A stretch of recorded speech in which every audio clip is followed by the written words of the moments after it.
Olá, alunos do sétimo ano, vamos para a correção da última atividade, que ficaram na página 27, 34 e 35, ok? Que foi sobre o espaço rural brasileiro. Vou minimizar Opa, errei a tela aqui, ó. Tem que minimizar a tela da webcam.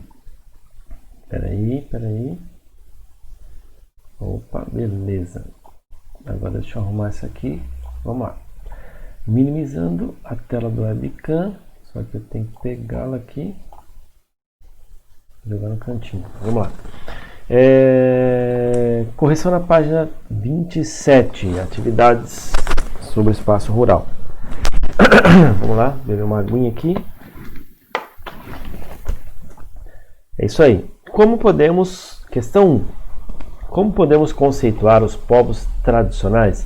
Cite os grupos existentes no estado onde você vive. Isso aqui é uma questão um pouco pessoal, você ia pesquisar ou tentar encontrar no livro alguns povos que tem ali pelos mapas, mas vamos falar sobre a questão dos povos tradicionais. Os grupos culturalmente diferenciados, que se reconhecem como tais, como apresentam formas próprias de organização social, ocupam e usam territórios e recursos naturais como condição para sua reprodução cultural, social, religiosa, ancestral e econômica, utilizando conhecimentos, inovações e práticas gerados e transmitidos pela tradição.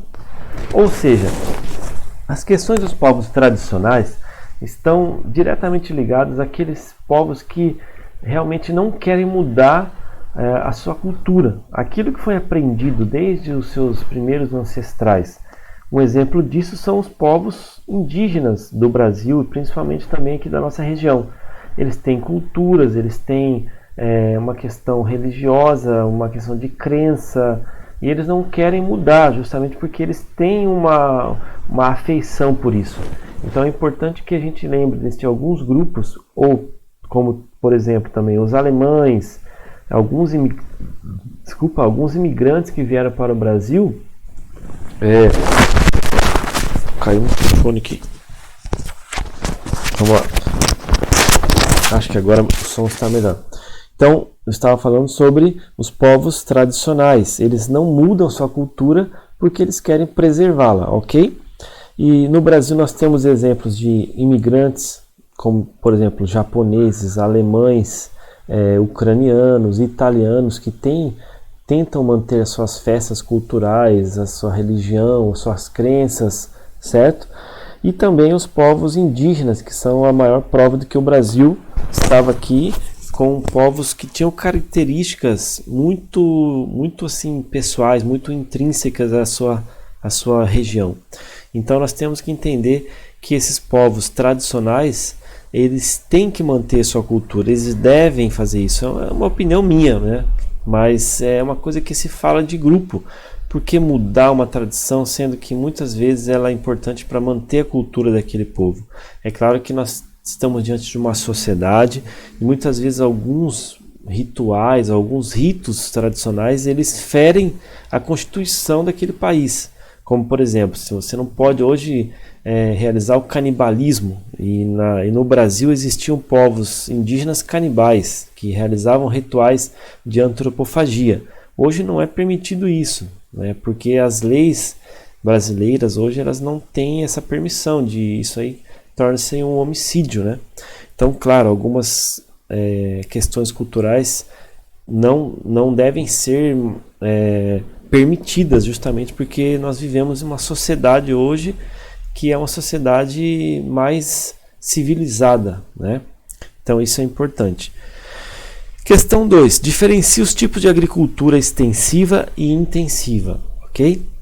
Então a agricultura extensiva é aquela que está caracterizada por pequenas propriedades com vários tipos de cultivo, com policultura, por exemplo.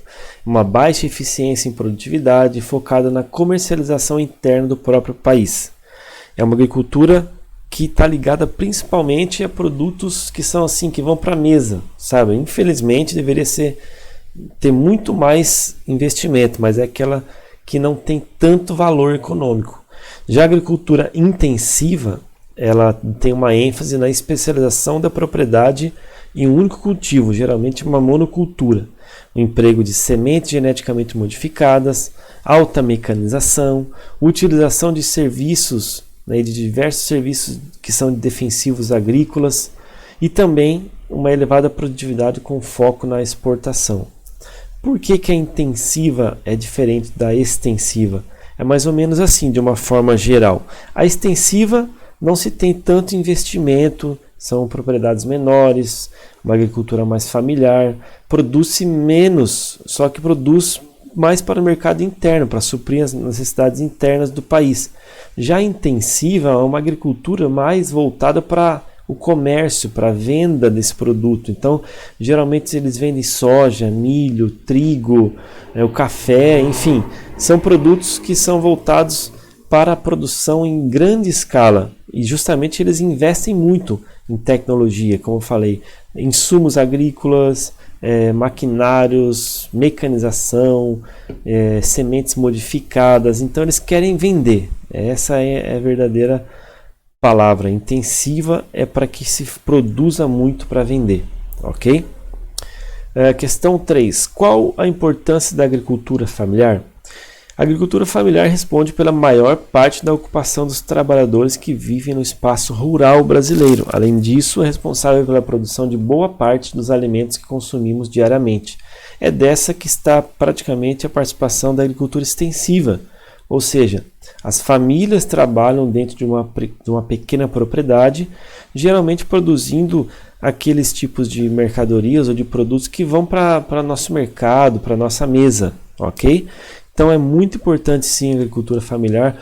Muitos aqui em Santa Catarina produzem agricultura orgânica, inclusive, que é de grande qualidade, não usam agrotóxicos e é excelente para a nossa saúde, inclusive, ok?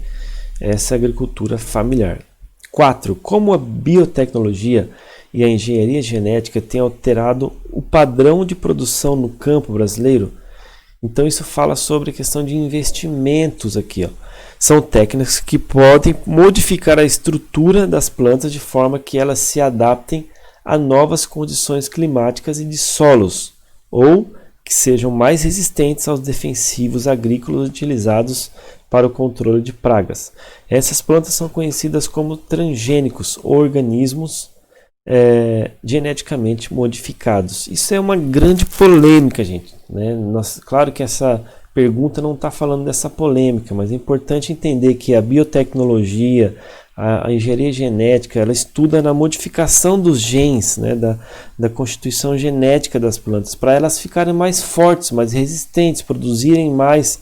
Isso tem uma grande polêmica na questão da saúde, porque muitos desses produtos que são transgênicos, alguns estudos dizem que eles podem no futuro aí trazer câncer para as pessoas, trazer doenças, até problemas mentais, né? Problemas que envolvem a questão cerebral. Então é uma coisa que deve se pensar muito, sabe? Quando você altera uma constituição genética, você tem que ter um estudo muito bem direcionado para que isso não possa gerar problemas no futuro, né? Então, mas a pergunta está respondida mais direcionada ao que significa isso, não para entrar nessa questão de se é permitido ou não. Bom, vamos para a questão da página 34 agora, certo? Página 34. Então, na página 34, que nós estamos quase chegando, e agora chegamos, fala-se sobre a questão do extrativismo. O extrativismo é muito simples, quando se tira o produto direto da terra, ou da água, ou até do ar.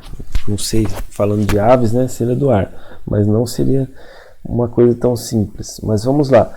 Quais são as 3 modalidades de extrativismo? O extrativismo mineral, o animal e o vegetal, certo? O mineral, por exemplo, tem um exemplo aqui da bauxita e o ferro. A bauxita é um minério que é utilizado para fazer o alumínio. E o ferro, o minério de ferro, você já sabe que dá para fazer o ferro, o aço, enfim, muitos metais. O extrativismo animal, você retira peixes, mariscos, por exemplo, direto da natureza. Então ele é uma forma de extrativismo. Mas os peixes também pode ser uma piscicultura, que entra no caso da agricultura, né? Ou da zootecnia também, que fala sobre a produção de animais, criação de animais.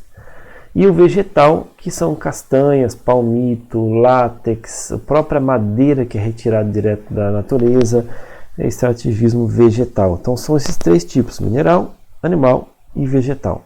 Ok? 2. O que é e qual a importância do período de defeso? Como esse período é sentido pelos pescadores e coletores e qual alternativa os auxilia para a sobrevivência enquanto não podem trabalhar?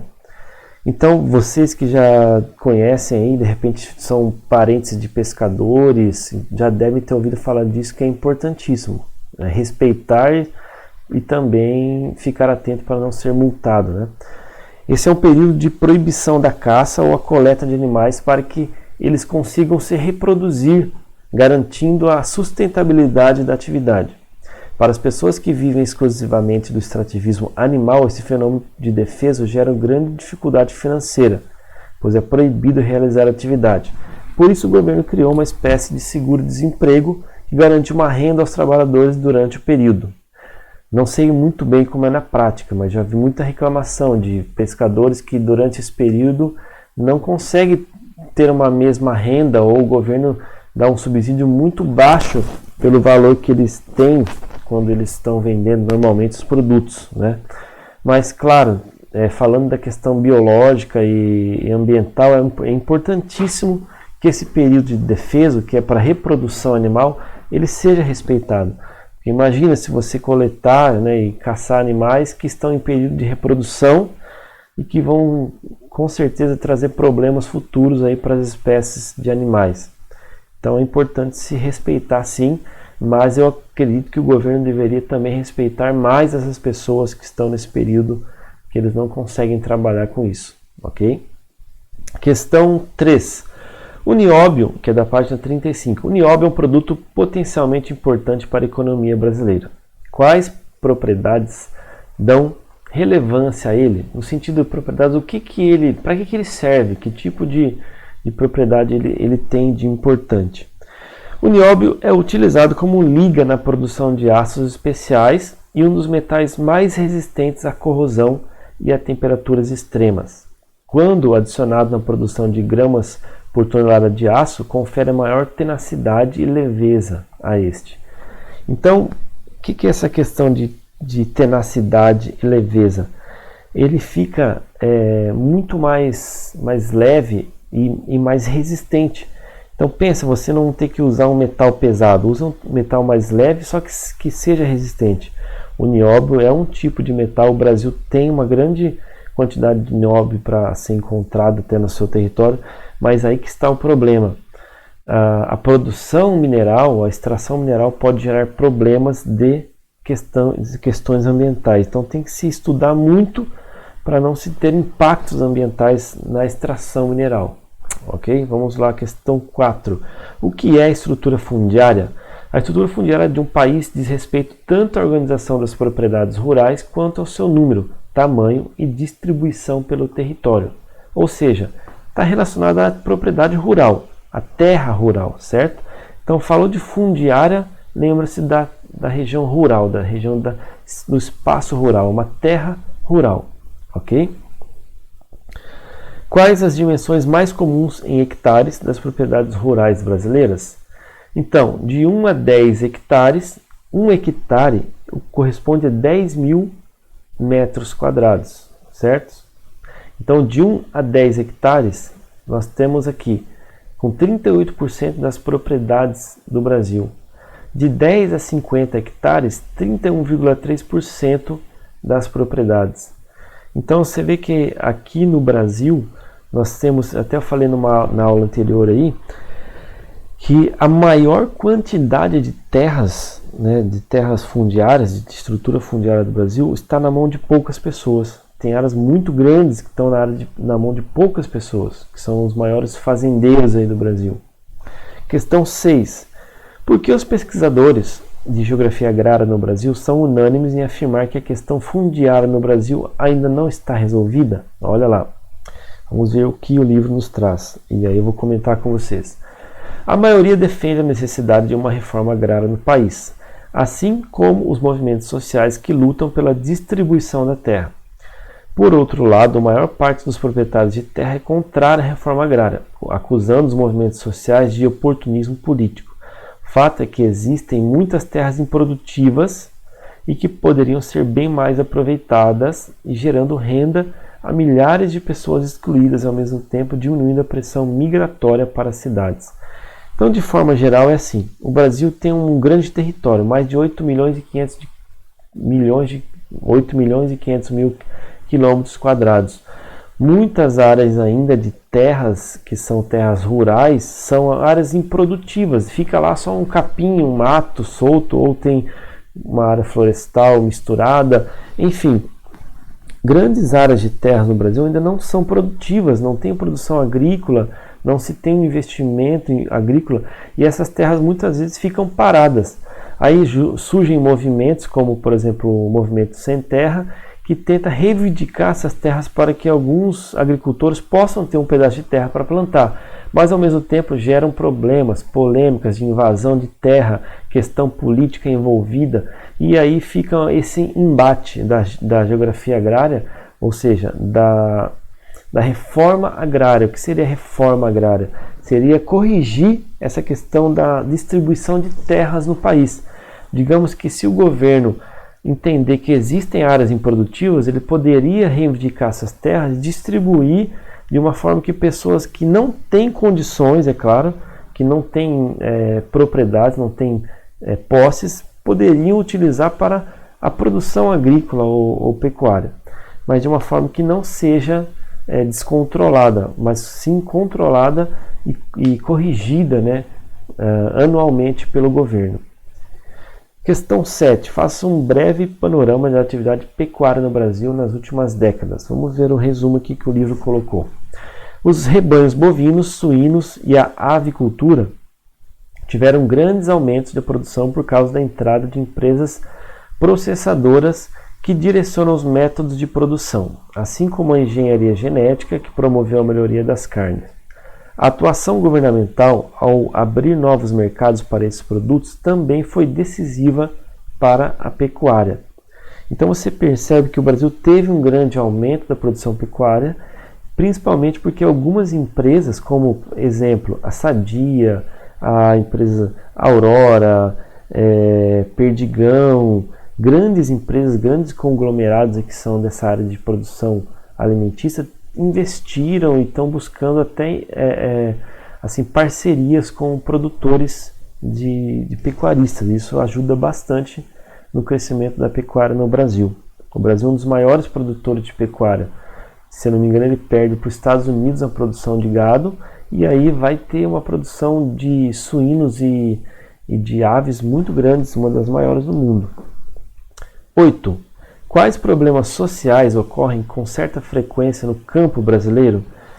Então vamos à resposta. Existem problemas em relação ao trabalho infantil ilegal, bem como a discriminação e exploração do trabalho feminino. Também tem aumentado as denúncias de trabalho escravo. É verdade, isso acontece porque o trabalho escravo não é aquele que ele vai dando chicotada somente nas pessoas. Muitas vezes o trabalho escravo é aquele que a pessoa recebe míseros salários, ou trabalha muito tempo para receber um pequeno salário, e às vezes não tem as mínimas condições de trabalho, ou equipamentos para trabalhar, ou alimentação considerada ideal para um ser humano, né? E também essa exploração do trabalho feminino infantil, isso é muito perigoso e muitas vezes é clandestino. Então esses são alguns dos problemas que ocorrem no campo brasileiro. Sem falar aqui a questão da falta aí do controle da reforma agrária, que a gente comentou anteriormente. Vamos lá, questão 9. Quais os desafios logísticos para a melhoria da atividade agrícola e pecuária? As condições relacionadas à produção e ao escoamento das safras brasileiras precisam ser melhoradas com a ampliação das redes de infraestrutura que dão suporte à atividade agropecuária no país, como estradas e portos. Então você vê que para a melhoria da atividade, deveriam também melhorar o transporte no país. Já falei anteriormente que o Brasil, aliás, eu vou falar depois na aula que fala sobre transportes e área urbana, que o Brasil precisa muito de investir em ferrovias e de qualidade, inclusive. E isso ajudaria muito no escoamento da produção e faria com que o Brasil tivesse um rendimento muito melhor. Ok? Questão 10 e última.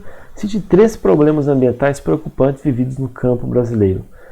Uso excessivo ou inadequado dos solos, exploração irracional, a derrubada das florestas e a utilização indiscriminada de fertilizantes e herbicidas. Em alguns casos, vem causando severos impactos ambientais. Então você vê, solos, degradação dos solos, né, essa exploração de forma errada dos solos. Derrubada das florestas vai causar desmatamento, no caso, assoreamento dos rios, pode ter erosão no solo, desgaste do solo, e também essa questão do uso de fertilizantes e herbicidas, os famosos agrotóxicos, que vão poluir principalmente os lençóis freáticos que nós temos e às vezes podem chegar até os aquíferos subterrâneos no Brasil. Bom, então isso, pessoal, foi a nossa correção. Espero que na próxima aula, então, você tire as dúvidas necessárias, ok? E aí nós vamos conversando através das mensagens que temos ali. Tudo bem? Grande abraço para todos. Eu fico